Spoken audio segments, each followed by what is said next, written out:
Today I'm going to teach you how to play the classic and beloved hymn, Great Is Thy Faithfulness. Now this is going to be an in-depth study into the harmony and the chords in this song, as well as the melody and the rhythm, and we're going to look at different ways to play this from very easy to a little bit more advanced. So take a look at the sheet music here and notice that we are in the key of 3 flats. This is the key of E flat. So the key of E flat, you need to know your E flat scale. It's E, F, G, A flat, B flat, C, and D.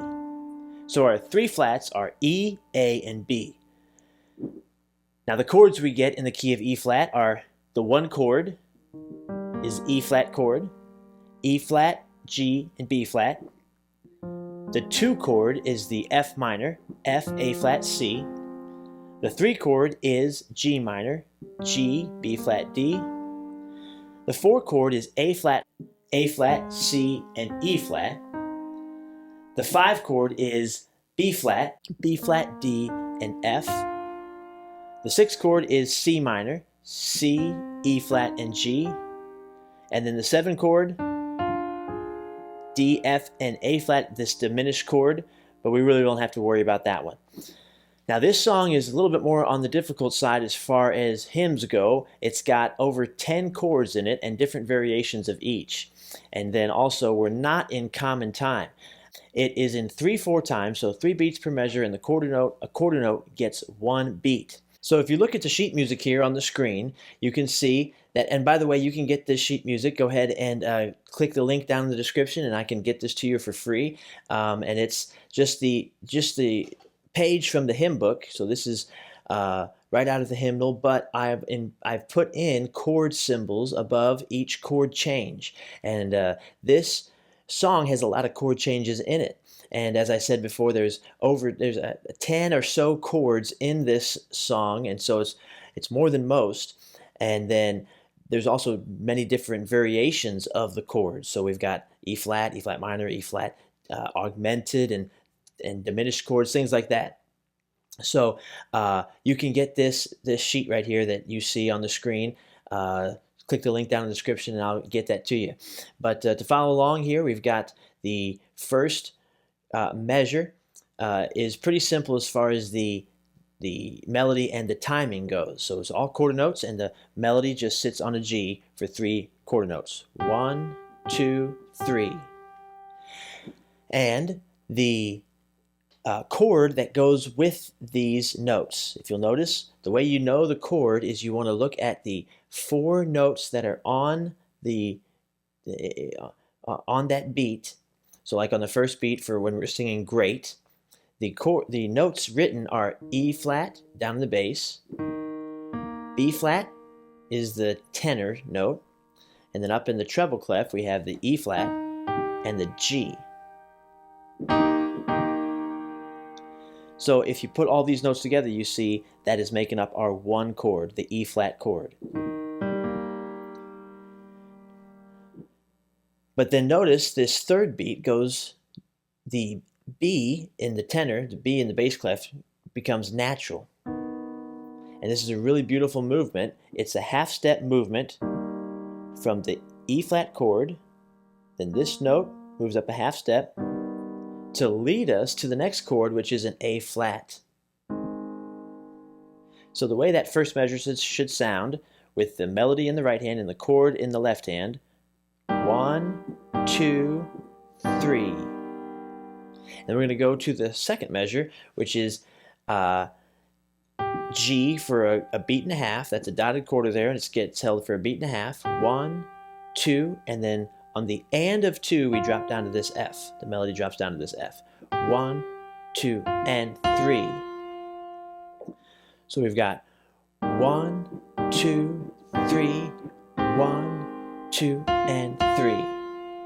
So the chord here is an A flat. Now this A flat capital M13 means that it's an A flat chord, and then that capital M refers to the 7th of the chord.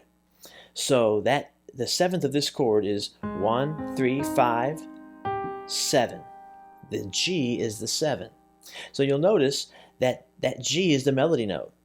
So the bass is playing this A flat, and the melody is singing this G. So it's a dissonant note. These clash a little bit, but when voiced in this way, it's a really beautiful way to play an A-flat major chord. It's an A-flat major 7.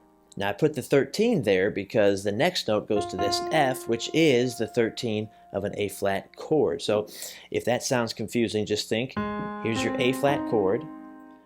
This is the 1, 3, and 5. And if we continue that pattern by using the notes from the key of E-flat and play a note, then skip a note, then play a note, let's continue that.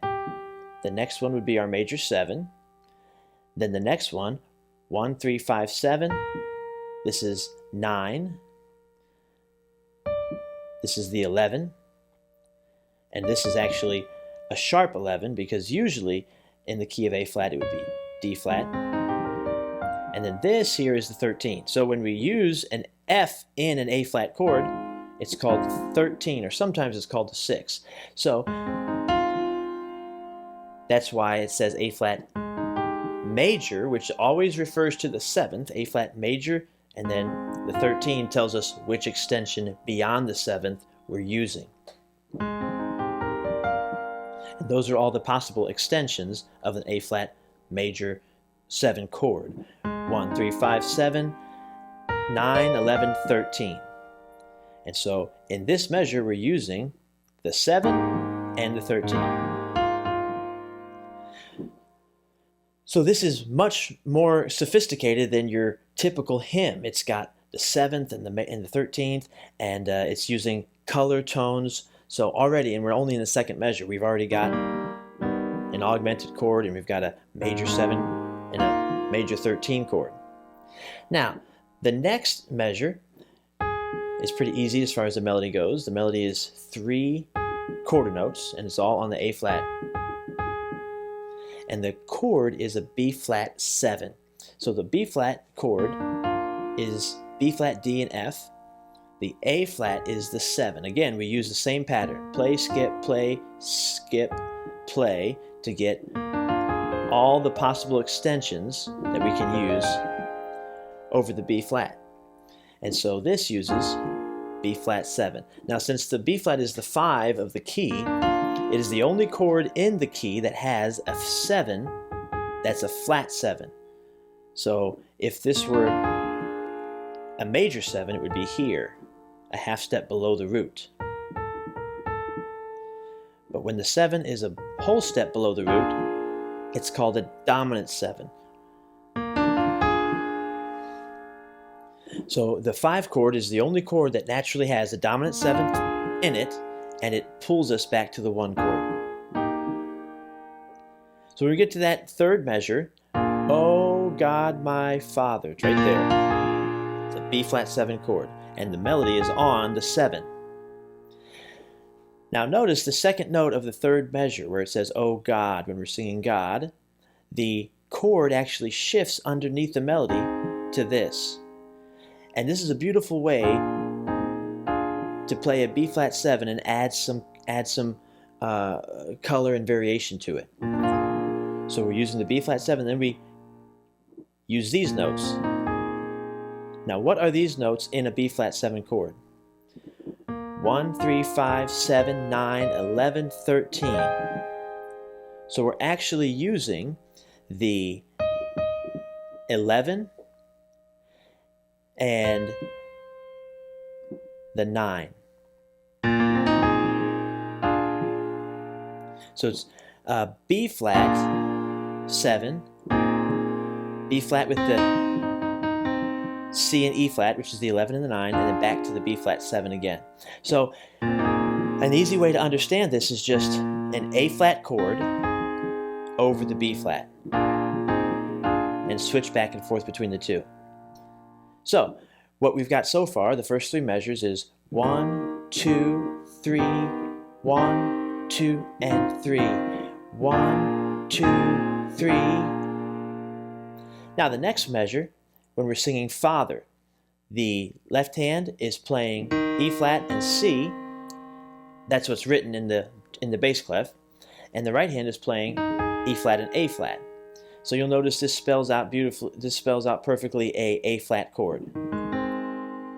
But it's over in E flat, and you'll notice on the second beat of this measure, it goes right to this E flat. So this is another way to play an E flat. It's not an E flat chord, but it's an A flat over an E flat, which sounds like an E flat suspended. So it's a way to get to kind of delay the resolution to the E flat chord by one beat.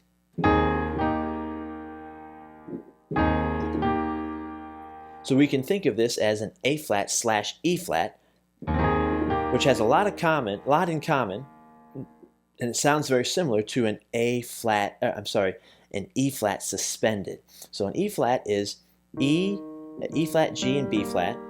When we say suspended, that refers to switching the third out for a different note. There's the third. We switch the third out for the fourth. 1, 4, 5. That's called a sus4. If we switch it for the 2, that's called a sus2.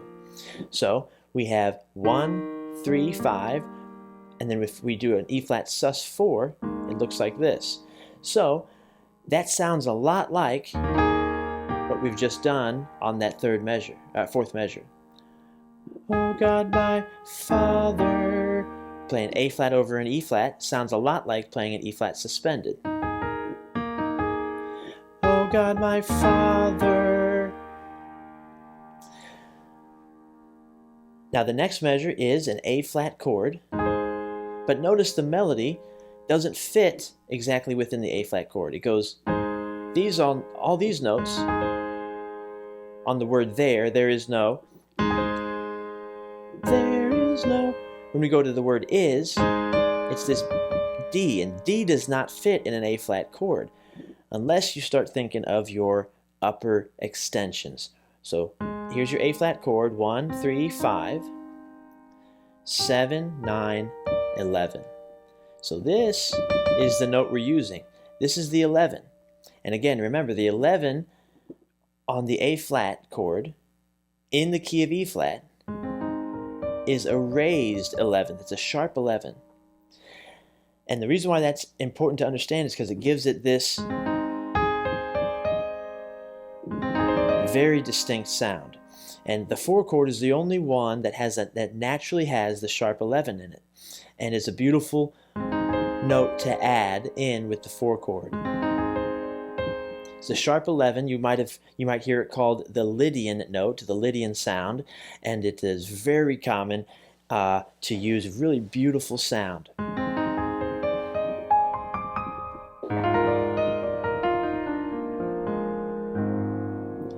So that's what we've got here. A flat chord, C melody, C, D, C, all quarter notes.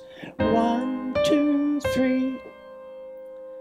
So that's why it says A flat sharp 11 on that measure. And a good way to play an A flat with a sharp 11 is just think of it as a B flat chord over an A flat. Because if we use the A flat and we think of the A flat as the 1, the C is the 3, and the E flat is the 5, then 7, 9, 11, 13. Notice the last 3 notes of my extensions are a B flat chord, and it incorporates the sharp 11. So that's a beautiful way to play an A flat chord when we need the sharp 11. And here we can just go from the A flat to the B flat chord and back to the A flat chord to harmonize the melody and get the sharp 11 in there. The next measure goes to a B flat. an E flat chord. You see there is no shadow of the measure, the last measure on this first line, shadow of. So it's an E flat chord, and notice the bass is on a G. So this is an E flat chord over a G in the bass. And what I suggest always is to follow the bass in the left hand when you play hymns. So you may add some notes, you may leave some notes out, but when the bass has some bass movement, try always to follow that movement, because it's a very distinct sound that it gives the song. So when we get to here, the melody moves down. It's a dotted quarter, 1, 2, and 3, and the bass moves down. So the melody and the bass move parallel, and this is a beautiful sound because usually the melody and bass move contrary. But in this case, we move parallel, and it sticks out. It sounds very beautiful. So we can play an E flat chord in the right hand over this G. Now, anytime the third of the chord is in the bass, it's a good idea to leave it out of the right hand or the treble clef. So don't play the triad. Take this note and omit it from the right hand because we've got it down here. That's the fifth measure. Now we go down to this next line, and here we've got some borrowed chords. The next chord for turning, when you say turn, you'll see in the left hand is C and A, natural. A is usually flat, but it's natural here. This gives us an F major chord. In the key of E flat, F, the F chord, the 2 chord would be minor, but we're using F major here. And then we get something else out of the ordinary. The next chord of that measure is got C and B flat in the left hand, and then E and G in the right hand. Notice this is a C dominant 7th. Remember, the 7th, being a whole step below the root, makes it a dominant 7th. So we've got F, C7, and then we go to this chord on the last beat of that measure. It's an F, C, E flat, A. Notice this spells out an F dominant. So we've got an F major again. The A is still natural. The E is flat, so that gives us a F dominant chord. Now the F dominant doesn't fit in this key, but it is the 5 of the 5 chord. And the next chord, when we sing the on that next measure, is the 5 chord, the B flat. And so this is a interesting way to end the cadence on the 5. We're going to end the cadence. There's the 5 chord right there. And then we stay on the 5 chord for the next measure. And then here's that 1 chord. So it's a drawn out, dramatic way to get back to the E flat chord, the 1 chord. So the next measure there where we're singing the, no turning with the, that's that dotted half note, gets 3 beats, we hold it for a whole measure, and it's just a simple B flat chord. Now the next measure, the melody steps up in quarter notes, B flat, C, D, so 1, 2, 3, and the chord is a B flat 7 chord. And we're going to switch from the B flat 7 chord to that A flat over the B flat again, just like we did previously. So we're going to have this, and we're going to go to this. Now the actual notes here are, it's got this D in it. So it's actually a B flat 7, a B flat 7 with a 9 in it. So we go.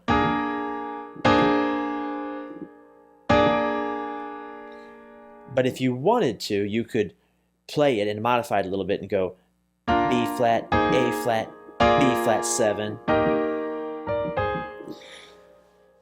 But what's written there are these notes.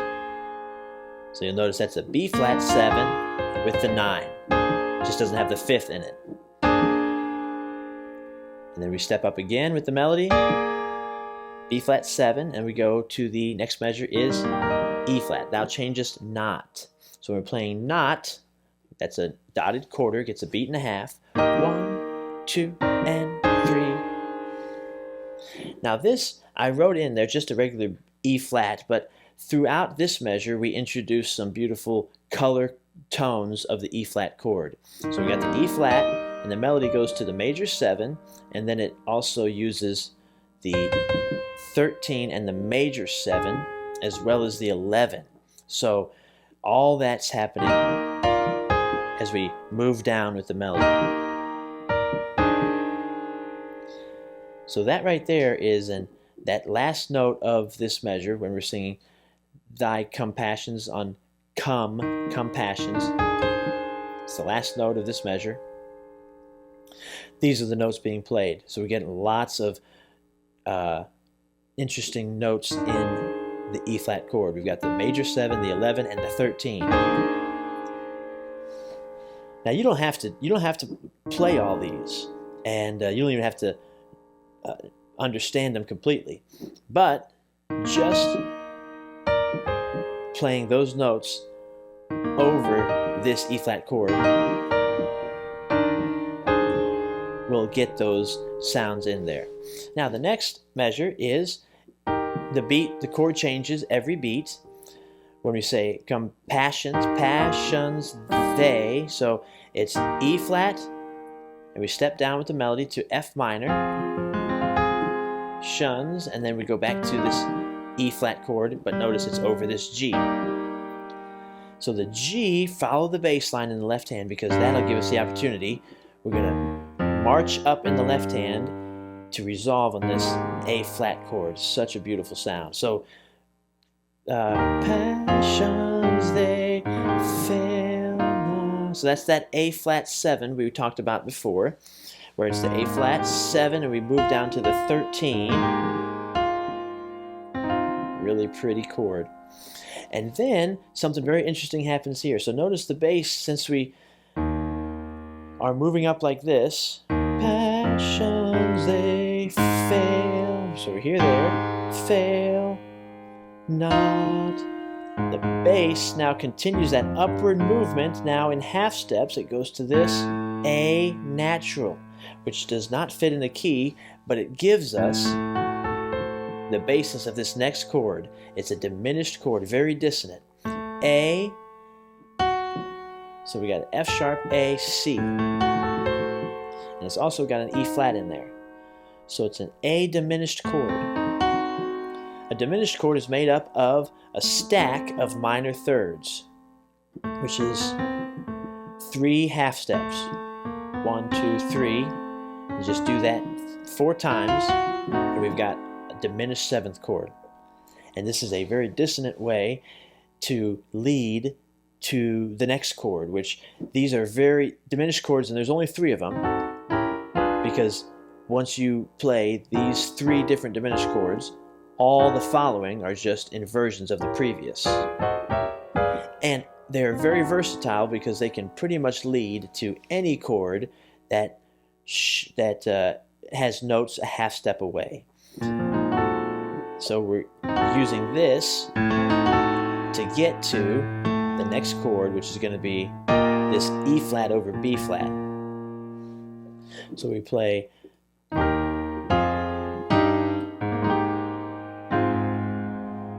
go up, we're going to play this diminished chord.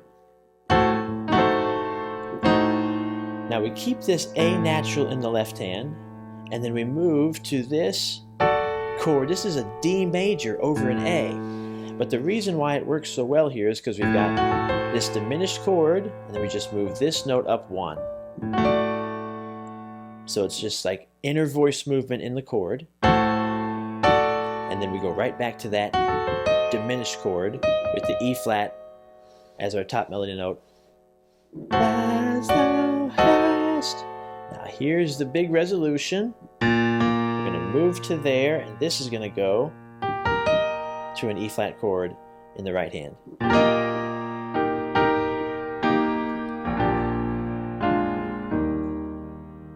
So it's important that you understand at least the important notes to get in on that part of the song, because it is iconic. The harmony that's going on there is iconic to this part of this song. So we want to move up. We're going to land there on that beautiful A flat 7 chord. And then we want this to move up a half step, and we want to get in these notes as much as we can. And then this is when this comes up. Now this is actually an E flat slash B flat chord, so it's a way of getting the 5 chord suspended sound. Remember we talked about that with the A flat over the E flat. Sounds like an E flat suspended. It's a great way to prolong the resolution to the 1 chord. But we can do the same thing with the 5 chord. An E flat, a B flat in the bass, and an E flat chord over top is it sounds like a 5 suspended chord. It's a prolonged way to get to the 5 chord, which then gets us back to the 1 chord. So we've got the B flat in the left hand, the 1 chord in the right hand. We're still on it's still a E flat chord in the right hand. And then here we move to, finally, a B flat chord, because we got the D in there. But we've got this G on the top, which gives us a B flat 13, which is a beautiful chord. Listen to how this sounds. That's one of my favorite ways to play a 7th chord. Play the 13 voicing. So 7, 3, 13, just like that. And we're back to the 1 on that next measure. This is the end of the verse. Forever wilt be. Now moving into the chorus, much of the chorus harmony is similar to what we've already done. The beginning of the chorus, great is thy faithfulness, is just a straight B flat chord. Great is thy. And now we're going to use that A flat slash E flat again, like we've done before. But this is a new rhythm we've got. This is a dotted eighth with a 16th note. And the way that's counted is 1, a 2.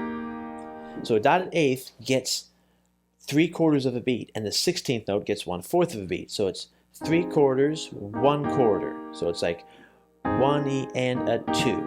The way we count 16th notes is 1 E and a 2 E and a. So this is held for the 1 E and. 1 E and a 2. 1 E and a 2. So most people just count it 1, a 2.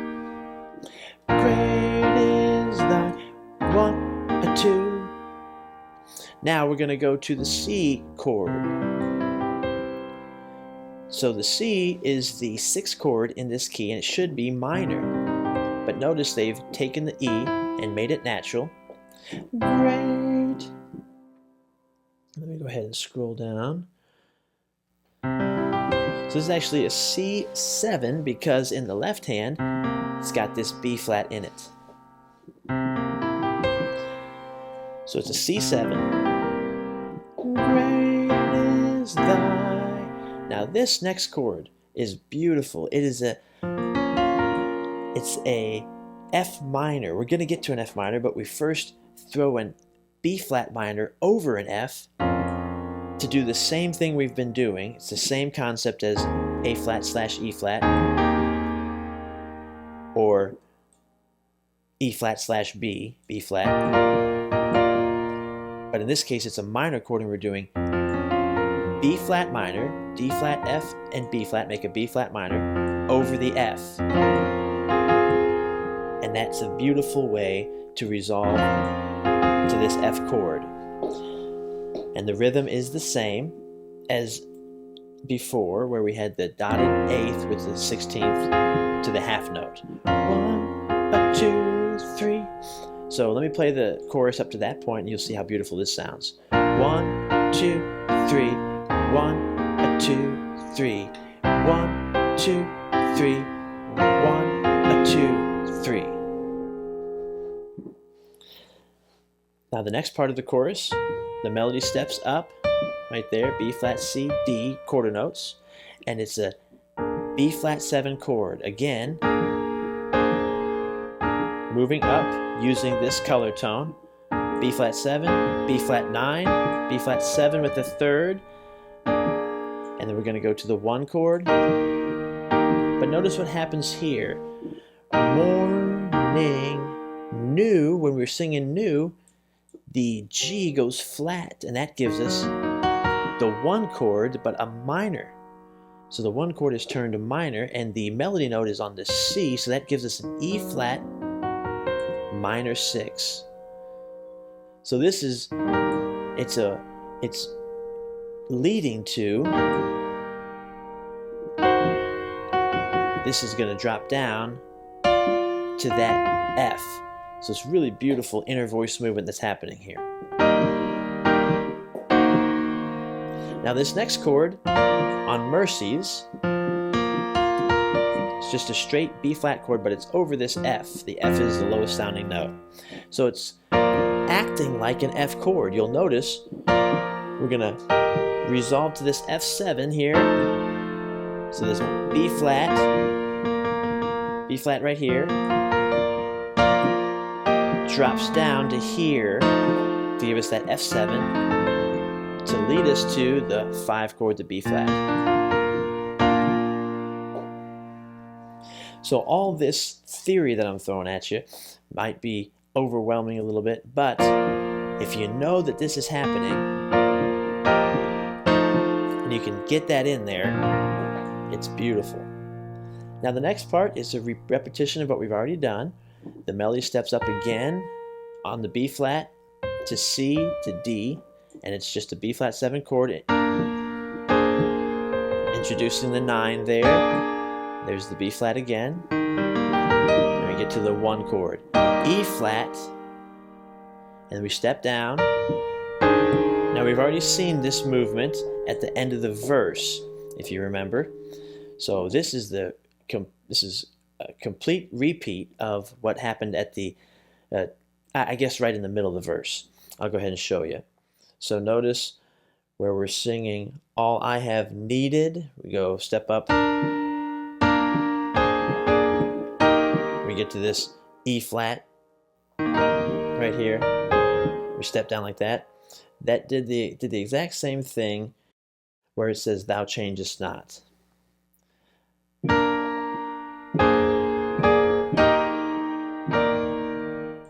Even that same weird chord right there.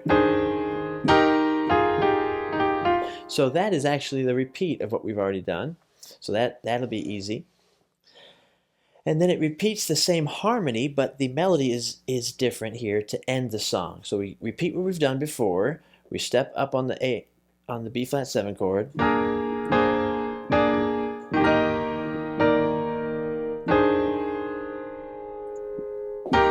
We've already done all this, same as the verse. There's that A flat major 7, and then the A flat 13.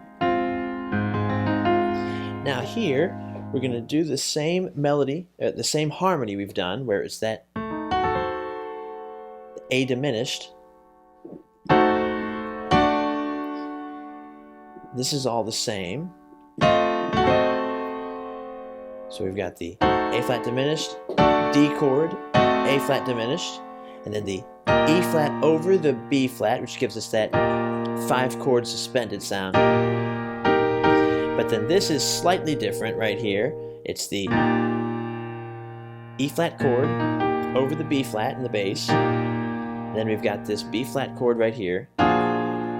So we're not going to this voicing. We're going to this voicing. The melody is right here on this A flat. And then the melody drops down to the D here to end the song on the 1 chord. So that is an in-depth look at the chords. Now, if that sounds too hard, you can simplify all of these. You can just play the simple chords, and you can play 1 chord per measure. That is certainly permissible, and would certainly make this easier to play. So you can just play.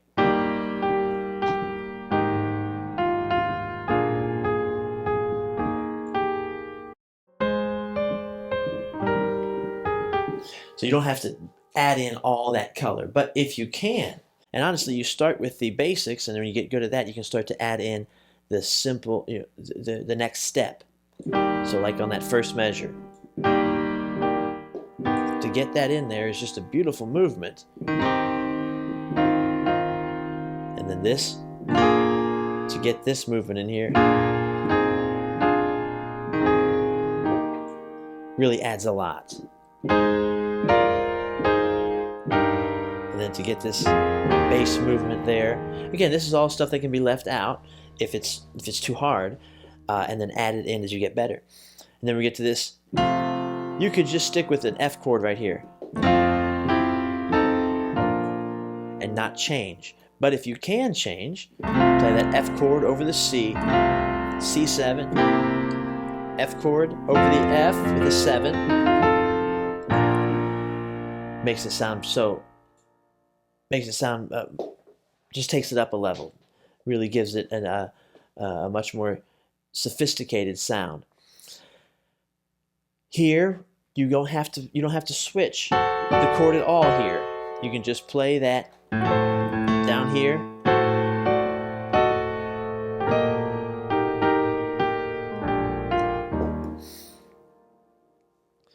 So you can just play just the first measure, first chord on every measure, and not switch, not worry about the extensions, not worry about all that theory I threw at you, and that is certainly good and acceptable to do. But then once you start to understand some of these other things that are going on, and you're able to use one or two of them, it really makes it sound much better and takes it up a level. Now, the next thing I will show you is how I might go about playing this to fill in. So I showed you a lot of what I played was just what was written. I'm just basically playing what's written in the hymn book. And if you want to play hymns, especially for church or to accompany singers or to play for congregational singing, you want to add to what's written in the hymn book. What's written in the hymn book is not really written for piano players to play. It sounds fine to play on the piano, but it's written for choirs to sing. It's four-part choral writing.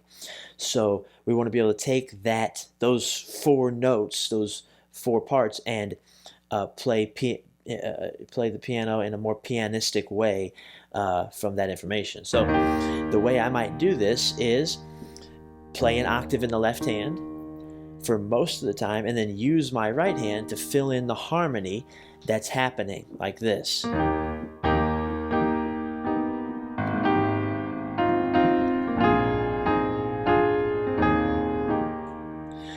So I used my right hand to get in that augmented chord, and then I'm just playing octaves in the left hand, but I'm using my right hand to get in that A flat major and then A flat 13. And then my left hand just stays on the octave, and then my right hand will get this in, that back and forth there on Oh God My Father. B flat, 7, A flat over B flat 7, and then my left hand goes right to the octave following the bass line. The bass line is E flat, and then I use my right hand to get in that A flat over E flat to the E flat. Same thing here. Left hand goes to the octave, and then I use my right hand to get in all these beautiful colors. Now here, I'm going to follow the bass line, shadow of, following that bass line. And then again, the bass line goes to a C. So although it's an F chord, I'm going to play the F chord up here, but I'm going to get that bass line down here. So I can play, there's my C7, F, C7, F7, all over this left hand.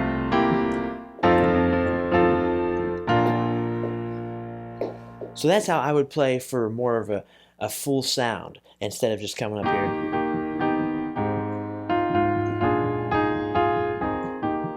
I would spread out the hands, and you can even bring the right hand up an octave and then use the left hand to follow the bass line, the right hand to get in all those beautiful harmonies.